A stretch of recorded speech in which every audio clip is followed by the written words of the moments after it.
my career, I've been with the company for 6 years. We get this new facility. We're in Columbus, Ohio, and it's empty. And the first conversation is, so yes, we need to get the bun line up and running. It's this beautiful silver machine. The buns are going to move faster than any bun has ever moved within our company.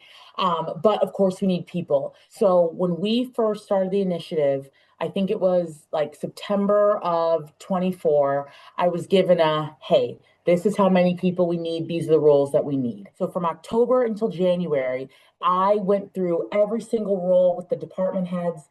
We talked about what their pay rates would be, and we really structured it to be like our facility in Norwalk, which is our corporate office, and our like first bakery that we're also very proud of.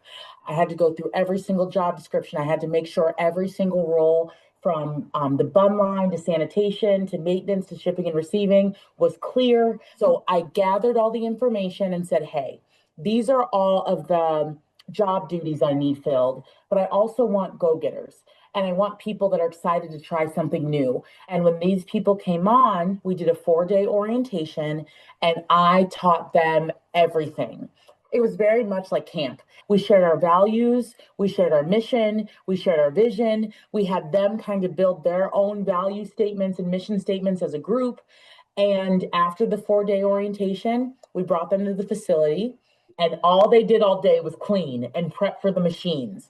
Couple weeks later, the machines start coming in. We bring more people in, help with sanitation, help cleaning up. And after that, it just kind of blossomed into more people and more people and more people.